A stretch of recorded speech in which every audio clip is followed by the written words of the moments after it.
sebagus apapun perguruan tinggi itu, kalau kita tidak mencintai dari jurusan yang kita ambil, itu juga tidak akan baik.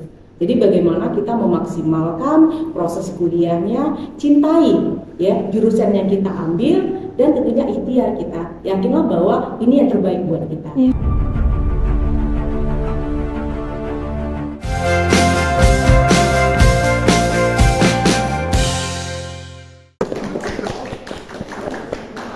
Nah, kalau menurut Ibu, mahasiswa itu sebelum memilih jurusannya tuh kan misalnya dia udah lihat nih, ini prospeknya kerjanya ini, tapi nggak sesuai itu sama keinginan dia.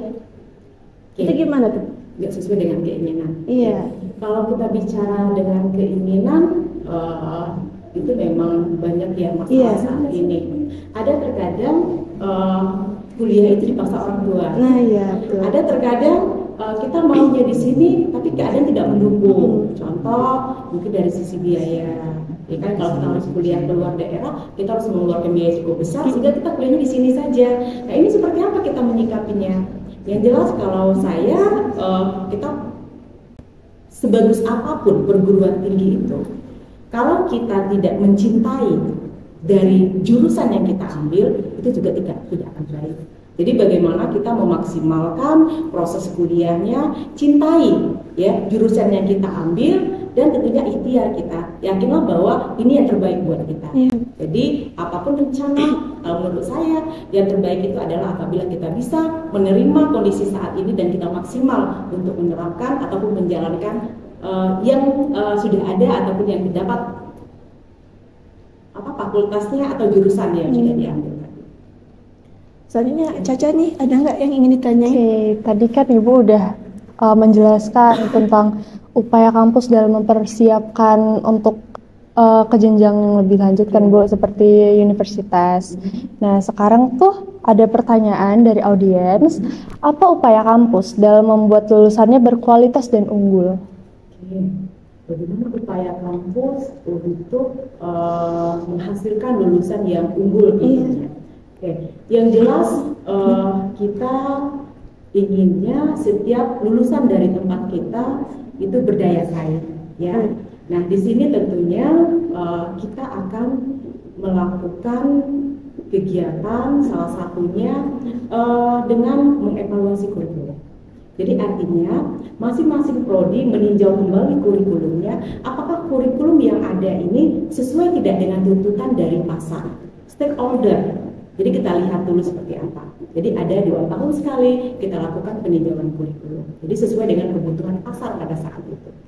Kemudian yang berikutnya lagi dosen. Nah, tentu untuk mendapatkan sesuatu yang bagus, kita juga meningkatkan kualitas dosen kita. Apa yang kita lakukan? Yang pertama, kita tentu ingin dosen kita memiliki jenjang pendidikan yang lebih baik lagi. Nah, saat ini ia sudah melakukan pengembangan dosen dengan menyekolahkan beberapa orang dosen ke jenjang S3. Kemudian berikutnya juga dosen kita kalau ada kegiatan pelatihan, seminar sesuai dengan bidang keilmuan masing-masing, itu kita motivasi untuk selalu mengikuti kegiatan-kegiatan tersebut. Sehingga ilmu yang terbaru tersebut bisa diterapkan, disampaikan kepada calon lulusannya, sehingga kualitas dari lulusannya nanti akan sesuai dengan kebutuhan atau update lah ilmu-ilmu yang didapatkan. Nah, ini kan baru-baru ini ada surat edaran nih Bu, tentang peringatan untuk mahasiswa-mahasiswa akhir yang ingin di DO. Apa sih tanggapan Ibu tentang itu, Bu? Memang kalau kita lihat untuk DO, nah kembali lagi, kalau memang mahasiswa itu menganggap kuliah itu adalah satu kebutuhan, ya, tentu tidak akan sampai mahasiswa ini masuk ke tahap itu. Kita harus paham dulu jenjang pendidikan kita. Kalau kita diploma 3, berarti kita kuliah itu maksimal itu di 5 tahun. Karena mau tidak mau, kita bicara tentang sistem, setelah 5 tahun kalau kita tidak menyelesaikan pendidikan, data kita akan hapus. Itu dianggap kita drop out. Begitupun dengan jenjang pendidikan S1. S1 juga seperti itu, cuma jenjangnya 7 tahun. Apabila 7 tahun mahasiswa tersebut belum menyelesaikan pendidikannya dan SKS-nya belum memenuhi target, otomatis mahasiswa tersebut akan dianggap drop out. Nah, makanya dari itu untuk mahasiswa semua jangan pernah ya mengabaikan SKS-nya, kemudian belajar dengan baik sehingga bisa lulus tepat waktu. Bahkan kalau bisa harusnya 4 tahun, ya udah saya 3 tahun setengah harus selesai. Jadi motivasi diri bagaimana kita bisa lulus tepat waktu. Iya, betul sekali.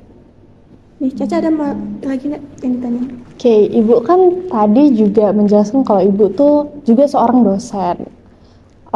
Jadi apa tantangan Ibu dalam menghadapi proses pembelajaran dan bagaimana cara Ibu mengatasinya? Ya, tantangan dalam proses pembelajaran ini. Saya kebetulan kalau yang ngajar saya di kesehatan ya. Jadi kalau saat ini kalau saya lihat permasalahan yang sering saya temukan dengan mahasiswa itu beda dengan mahasiswa generasi saya karena sudah kecanggihan teknologi. Jadi mahasiswa itu terlalu gampang untuk menyelesaikan tugas atau lain sebagainya, cukup dengan copy paste. Nah, ini juga masalah ini. Harusnya mahasiswa itu kalau saya lihat harus kreatif, ya, memanfaatkan semua fasilitas. Jadi kemampuan digitalisasi, apakah itu teknologi, itu gunakan sebaik mungkin. Jangan ini justru membuat kita menurun dalam artian di sini upaya yang kita lakukan. Kebanyakan mahasiswa terkadang ya udah ambil ini aja diperbaiki, kemudian tinggal diedit sedikit, kumpulkan. Namun tidak dia yang membuat, bukan dia yang melakukan. Nah, ini salah satu tantangan juga, sehingga saya lebih cenderung mahasiswa itu pada saat ada tugas, saya ingin mereka itu mengerjakan dan tulis tangan, sehingga pada saat dia mengerjakan, berpikir, dia bisa memahami apa yang dia buat. Tapi itu juga pada kasus-kasus tertentu dan pada mata kuliah tertentu. Jadi ini salah satu strategi yang saya lakukan untuk memaksimalkan kemampuan mahasiswa dalam menerima proses pembelajaran.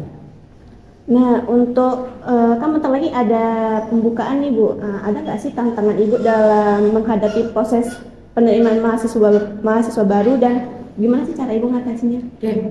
Kalau kita bicara tentang mahasiswa baru,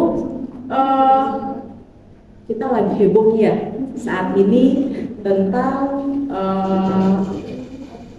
biaya kuliah tunggal, ya. Dimana sekarang kita lihat kenaikan untuk PTN itu luar biasa sekali, itu sampai 200-500% kenaikan dari UKT. Nah, sebenarnya kalau kita lihat di sini untuk calon mahasiswa baru ini mungkin juga masalah.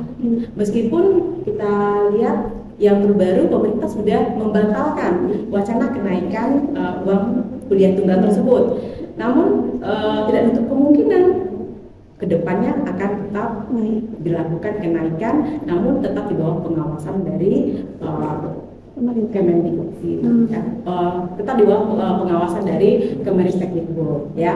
Jadi artinya di sini untuk calon mahasiswa baru dengan adanya persoalan ini, harapan kita itu akan mereka memilih, ya, perguruan tinggi swasta yang notabene biaya kuliahnya tidak semahal, ya, yang sudah ditawarkan oleh PTN tersebut, perguruan tinggi negeri tersebut.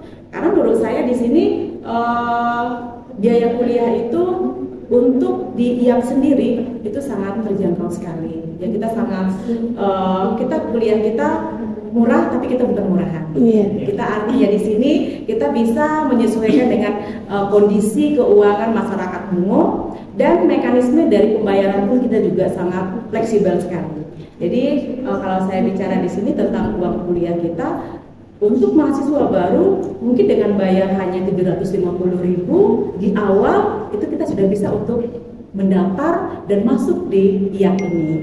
Nah, jadi di sini menurut saya untuk biaya kuliah dengan adanya sistem yang sudah kita terapkan di mana pembayaran uang kuliah itu bisa dicicil, ini juga merupakan suatu program unggulan bagi kita, sehingga tahun ini harapan kita mahasiswa baru kita jauh sesuai dengan target yang diinginkan, bahkan tentunya lebih banyak dari tahun-tahun sebelumnya.